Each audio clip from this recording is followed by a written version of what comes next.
ठंड का मौसम आते ही सर्दी, खांसी, जुकाम, नाक जाम होना, गले में दर्द, छींके, ये सब इंसान का जीना हराम कर देती हैं।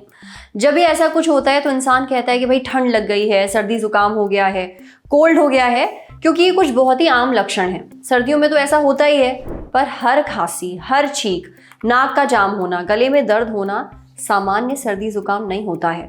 फ्लू में भी यही लक्षण महसूस होते हैं। अब आप बोलेंगे कि भाई एक ही तो बात है। नहीं, एक बात नहीं है। सामान्य सर्दी जुकाम, जिसे हम कॉमन कोल्ड कहते हैं, उसमें और फ्लू में बहुत फर्क है। भले ही इनके लक्षण आपको एक जैसे लगते हों, इन दोनों का इलाज भी अलग होता है।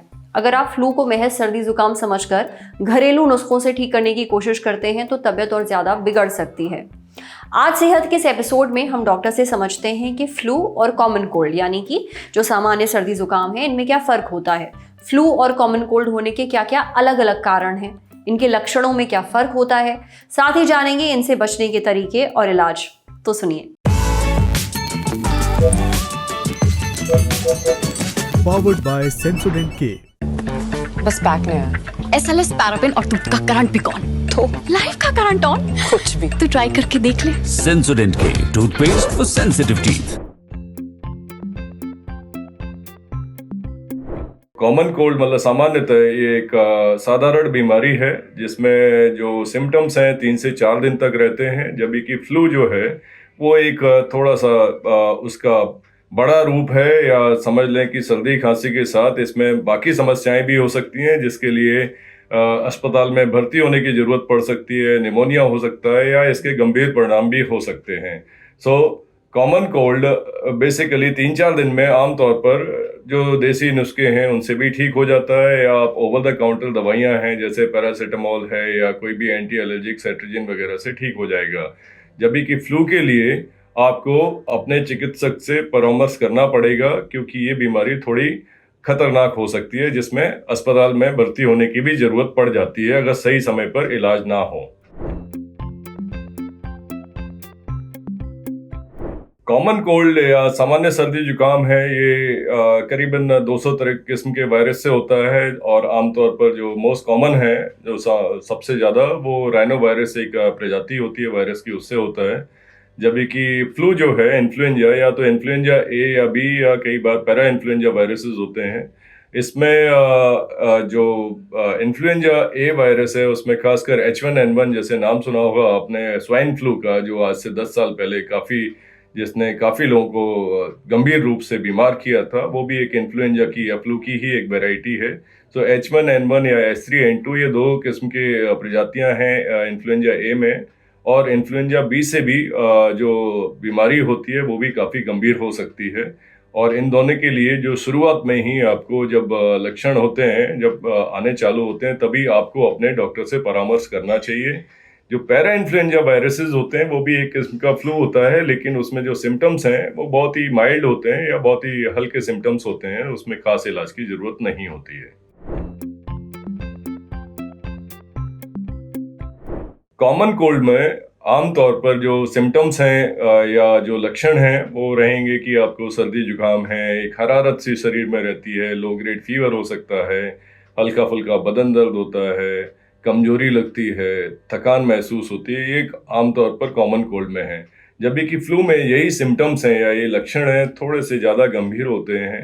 कपकपी लग के तेज बुखार आना, बहुत ज़्यादा खांसी होना, सरदर्द होना, पूरे शरीर में अत्यधिक दर्द होना, और बुखार हाई ग्रेड का होना, और जो कमजोरी है वो भी बहुत अत्यधिक होती है, जिसमें जो इससे संक्रमित होता है, जो इससे प्रभावित होता है, वो आमतौर पर उसकी कंप्लेंट ये रहती है कि हम तो उठ बैठ भी नहीं पा रहे हैं, इतनी ज़्यादा कमजोरी है। तो अगर हल्का फुल्का जैसे नाक बंद है या नाक चल रही है, हरारत है, शरीर में हल्का फुल्का दर्द है, लो ग्रेड फीवर है, तो ये कॉमन कोल्ड है। और यही सिम्टम्स अगर ज़्यादा हों या प्रचुर उसमें हों तो ये फ्लू के लक्षण होते हैं, जैसे कि बहुत तेज बुखार आना, किटकिटाना, सर्दी, कपकपाना, या फिर साथ में कई बार इसमें एब्डोमिनल सिम्टम्स भी हो सकते हैं, जैसे कि डायरिया हो सकता है या वॉमिटिंग हो सकती है। कॉमन कोल्ड के जो सिम्टम्स हैं वही अगर बहुत तीव्र हों तो ये फ्लू की तरफ हमें दर्शाते हैं कि इसमें फ्लू होने की संभावना ज़्यादा है, और ऐसे में हमें तुरंत अपने डॉक्टर से संपर्क करना चाहिए। जहाँ तक इसके बचाव का सवाल है, तो जैसा हमने कोविड में देखा, जो मास्किंग, सोशल डिस्टेंसिंग और हैंड हाइजीन, ये दोनों चीज़ें, ये जो 2-3 चीज़ें हैं जो कोविड टाइम में किसी भी रेस्पिरेटरी वायरस में या कोई भी हमारा जो रेस्पिरेटरी वायरल इन्फेक्शन होता है, उसमें जो आमतौर पर प्रिवेंशन है वो या बचाव का तरीका जैसा हमने कोविड में सीखा था वैसा का वैसा ही है, चाहे वो फ्लू हो या कॉमन कोल्ड हो। हाँ, लेकिन इन्फ्लुएंजा से बचने के लिए वैक्सीन अवेलेबल है जो साल में एक बार लगती है, और खासकर जो भी रोगी हों जिनको से पहले से कोई सांस की दिक्कत है या डायबिटिक हैं या हाइपोथायराइड हैं या फिर जिनको किडनी की समस्या है या लंग्स की समस्या है, ऐसे मरीज जिनकी से प्रतिरोध क्षमता या हमारी इम्यूनिटी कम है, ऐसे लोगों को ये साल में एक बार इन्फ्लुएंजा वैक्सीन जरूर लेनी चाहिए। और इससे आप की बीमारी जो है उतनी गंभीर रूप धारण नहीं करती है और हॉस्पिटलाइजेशन से बचाव होता है। प्लस अगर आपको इन्फ्लुएंजा के सिम्टम्स हैं तो शुरुआती दौर में पहले 2 या 3 दिन में ही अपने डॉक्टर से संपर्क करें। कुछ दवाइयाँ उपलब्ध हैं जो आपको दी जाएंगी, जिससे कि आपका इन्फ्लुएंजा अगर है तो भी सही इलाज सही समय पर संभव है और उससे हॉस्पिटलाइजेशन की ज़रूरत टल सकती है, क्योंकि ये कई बार भयानक हो सकता है, जिसमें आईसीयू हॉस्पिटलाइजेशन हो सकता है या कई बार जानलेवा भी हो सकता है। तो अगर आपके सिम्टम्स बहुत तीव्र हैं तो उसको कॉमन कोल्ड की तरह नकारें नहीं, बल्कि अपने डॉक्टर से संपर्क करें।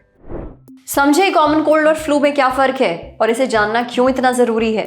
जैसा डॉक्टर साहब ने बताया, अगर आपको फ्लू के लक्षण महसूस होते हैं तो बिना देर करे डॉक्टर से मिलिए, क्योंकि फ्लू गंभीर रूप ले सकता है। अब बढ़ते हैं सेहत के अगले सेगमेंट की तरफ, तन की बात। अगर आजकल बेवजह हड्डियों और जोड़ों में दर्द हो रहा है तो ये टेस्ट ज़रूर करवाइए।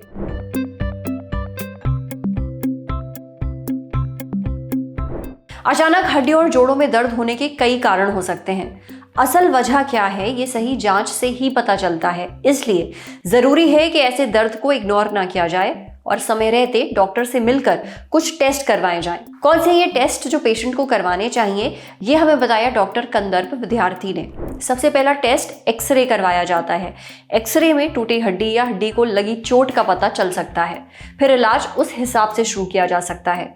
अगर उम्र से जुड़ा गठिया है यानी ऑस्टियोआर्थराइटिस है तो उसके बारे में भी एक्सरे से पता चल जाता है। इसके अलावा कुछ खून की जांच करवानी पड़ सकती है, जिसमें इन्फेक्शन का पता चल सकता है, यूरिक एसिड का पता चल सकता है।